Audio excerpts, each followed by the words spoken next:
and Sally. I think that might be like all-time favorite. Just that scene in Katz's Deli. I need not say anymore, but it's one of the most hilarious scenes from a movie ever. Invisibility. Because it's nice to just be able to roam around the world or just do your errands completely unnoticed. You are a musician. That is the best compliment I've ever got. It has nothing to do with the sound, I guess, of my voice or whatever talent, quote unquote talent I possess. It's about musicianship. I think you don't just have a good voice. It's that you have an understanding of music, the moving parts that create it, and the expression, I guess being able to put some of the theory into practice. I think there's quite a bit, but that is like the best compliment I've ever got.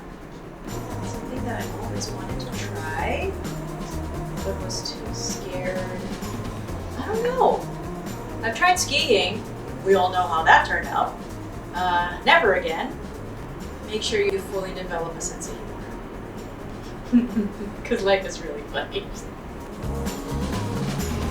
I think lavender. Just very calming and very relaxing. Gosh, I can't remember what I used in high school. A lot of Spanish baby cologne. Tenene, Tenuco.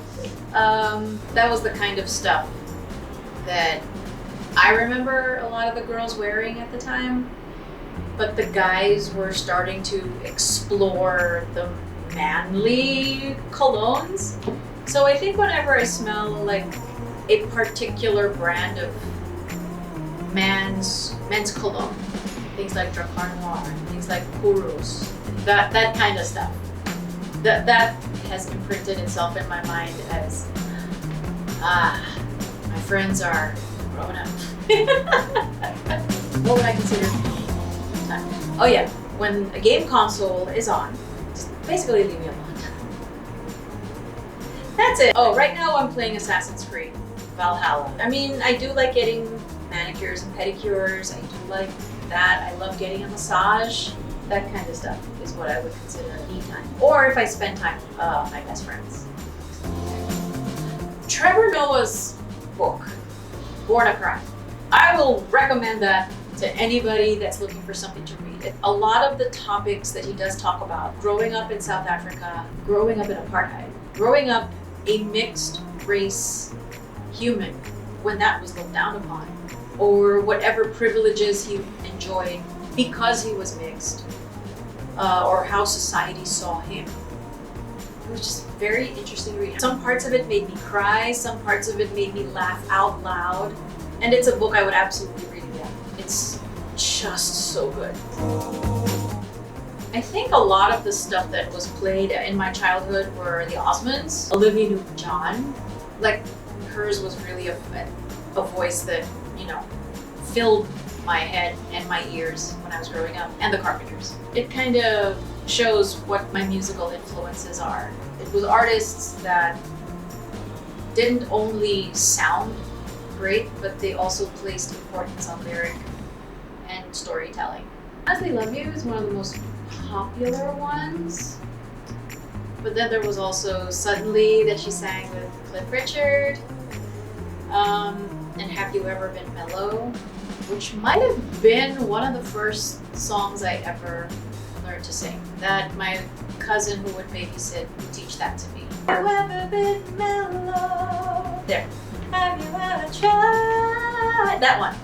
That's the one. Or Probably a Dream is a Wish Your Heart Makes, a Disney princess song. So it's kind of fitting that the first song that I could sing from start to finish without making mistakes would be a Disney princess song. I guess it was, Kismet. Thriller. On cassette. Because at the time I couldn't afford the vinyl. Barbra Streisand, I think Karen Carpenter, Michael Jackson. I think I worshipped him when I was growing up, like millions of other people. You know what? The entire Thriller album from start to finish. The whole thing. That is an album that once Wanna Be Startin' Something begins, all the way until Lady in My Life, can play that nonstop. Les Mis is definitely my favorite. I loved Sweeney Todd. I fell in love with it when we were working on it. I learned to really appreciate the wordplay, the storytelling with the songs, how each song was tailored for each character, the mammoth effort it took for any of us to learn that show. And it's just so smart. It's creepy AF, but it's really smart. Ooh, I think Windmills of Your Mind is up there. It's Michel Legrand and Alan and Marilyn Bergman. And it's one of those things where the stuff that's in the song, they're tangible, but at the same time, they're kind of not. It's like round, like a cavern to a cavern of its own, like a hollow the sun is never shown, like a door that keeps revolving in a half-forgotten dream, or the ripples from a pebble someone tosses in a stream. It's like, where is this going? And it's a lot of fun to sing, but boy, my brain is tired by the time it's over. Yeah, and I realized that's not one of my gifts. I think I tend to hear the melody first, especially if a song is so poorly enunciated. Of course I'm going to hear the melody first because I'm like, what lyric is this? I don't understand anything. I don't know. I got to perform for some really amazing people, so I don't know that there is still a desire for, to actually stand in front of a particular person and perform for them. I don't know that I have one. I think I've gotten pretty lucky with the artists I've gotten to sing with, so I don't know if I'm wishing for another. Yeah, I mean, I would love to work with Barbra Streisand someday, just to see how she works, because she's not just talented, she's intelligent and knows what she wants and tries to make sure that she's able to get that. And just her musicianship, her phrasing, her interpretation, her taste, and the orchestrations that she says yes to,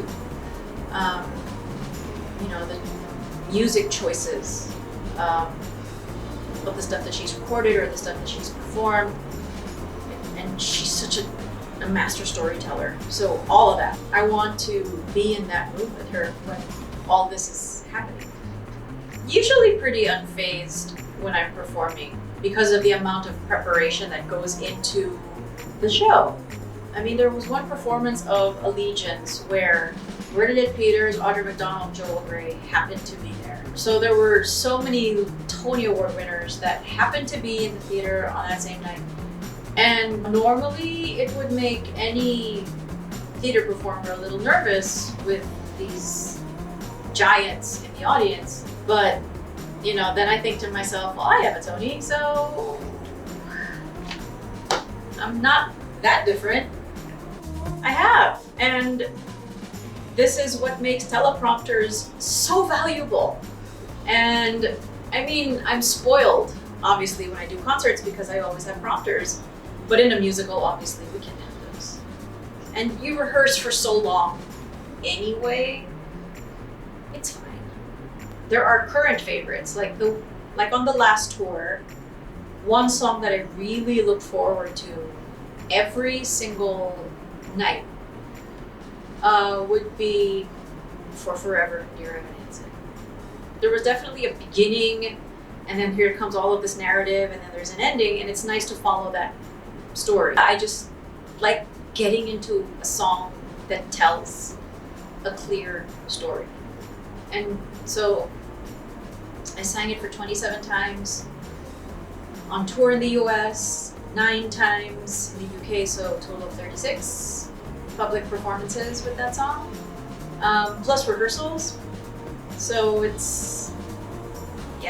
became a massive favorite. The other favorite was Toxic by Britney Spears. I mean, the last concert I saw were all online, and that was all BTS. Those might have been the best concerts I've ever seen. I was just totally floored because of the production value and the obvious care and meticulous planning that went into that. I was like, this would have been amazing live. And then every concert that I saw after that, it's like they are worth whatever ticket you buy to watch them. I don't know. Because it's also fun being the second, third, or fourth person to do something. Because then you're like, how can I improve upon this? How can I make this better? Or what can I bring to this song that hasn't been thought of before? It's nice, for example, to be the umpteenth eponine to sing on my own and to try and make it memorable and make it mine. Defying Gravity, it's between that and Let It Go. Those might be the hardest ones because of how much stamina is required. They're just physical beasts, and they test my technique. And if you're tired, it's like, dear God, just take me out of here now.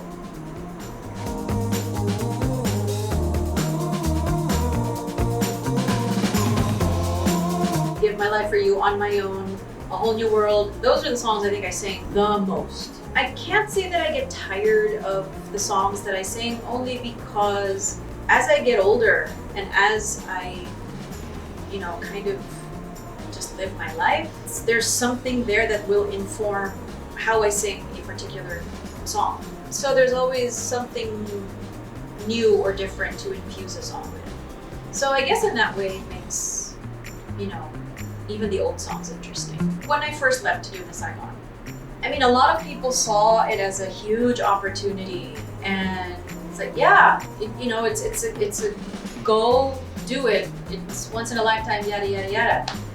But now that I know more of the unknowns that go into doing a show, like an original musical, that a track record does not always mean that a show is going to be successful.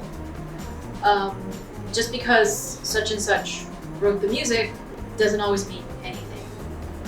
So, we went in naive and hopeful, and that's living in another country. It was just going into the unknown for myself, for my mom, for everybody else from Manila that headed over there. There was really this element of, I have no idea what's going to happen. And there was also that risk, the professional risk of being in a show that could fail. And how does that then impact your reputation moving forward? So, yeah.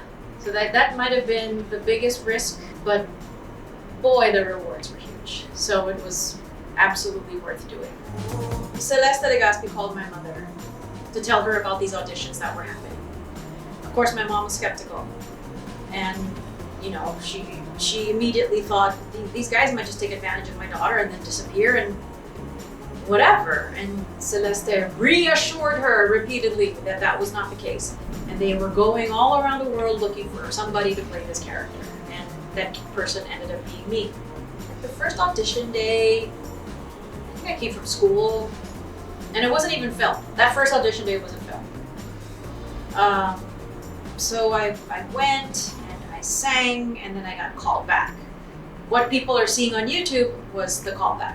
I had plans already for the rest of my life, and I was in college. And, there wasn't an air of desperation because I wasn't desperate to get this part.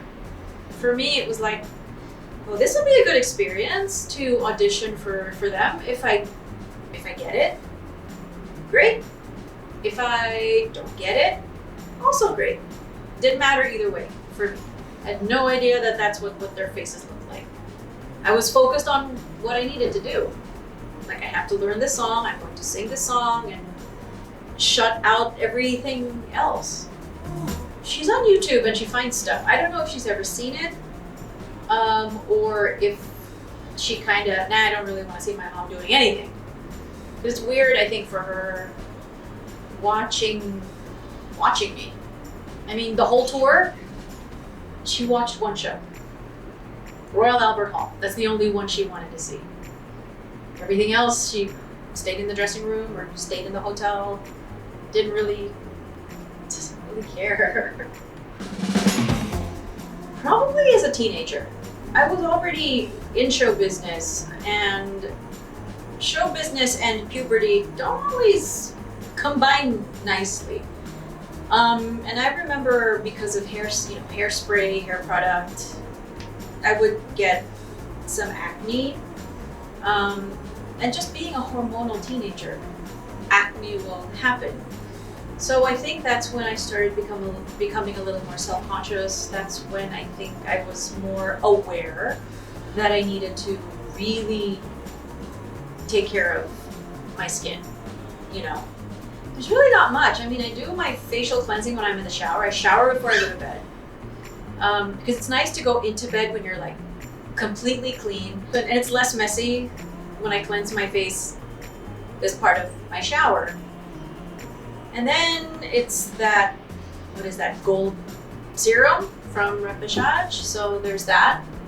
And then I put a moisturizer and go to bed. For the morning, I don't usually soap. I usually just rinse my face so that whatever products I had on the night before doesn't get completely stripped off. I try to be as gentle as possible on my skin. Nothing abrasive, nothing too invasive. I mean, I've gotten away with being 51 and not doing anything so drastic, so I must be doing something right. I usually can do the 8 hours, yeah, but it's weird. I think the older that I'm getting, my body wants to wake up at a very specific time, regardless of what time I went down the night before. But normally I can get 8 hours. Yeah, and things hurt when I wake up. My back, my hips, my knees. That's when. For my mom, I mean, she's 85 and still looks pretty amazing.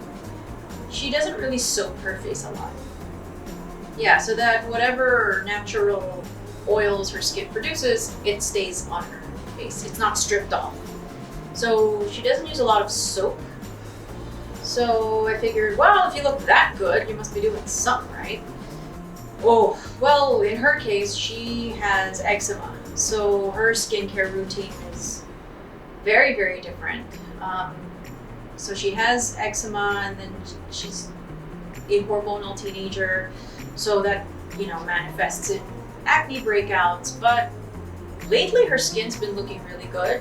So, I mean, she found a dermatologist-based treatment, and that's what she's been following. Only if I get drunk. But yeah, it's happened that I've fallen asleep with makeup on and woke up and the makeup was still perfect. I look at myself in the mirror once I sobered up, I'm like, I still look good, but I gotta take this off. I would never speak ill of people that I love. I will always black. Love you, Joss. I will.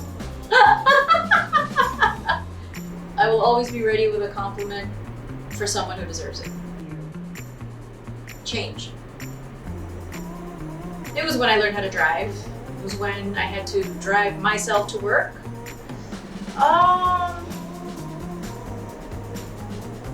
It was when I got a television role on a soap opera. That kind of changed. When it wasn't just about doing theater and doing music. That there were other things that I was either learning how to do or figuring out. Oh my God, really? What was happening at 40? Can't remember much, except I had a really good birthday party. I'd like for it to be, to have adventure, to have stuff that's still new. I mean, I want an HBO Max show. Never thought that was gonna happen, like, in this decade. In the middle of a global pandemic, still was able to do that. Never mind if my mom was saying, don't do it! Because she was so scared of the pandemic. But that was a risk worth taking and is paying dividends now. So it's one of those things where I can tell her, see, I told you so. I told you so. You're not always right. Don't listen to society. They're lying. You're only as old as you feel. And for women, I think 40 doesn't have to signify, becoming more gurang. People live longer now. And, and people are living more vibrant, full lives. And 40 is actually still very young. You still have a foothold in youth. You still have hope and optimism for the future. But you have enough years that when you look back, it's like, wow, there's still much to learn, and then there's still much to do. To facial care, wow, 40 has never looked so good.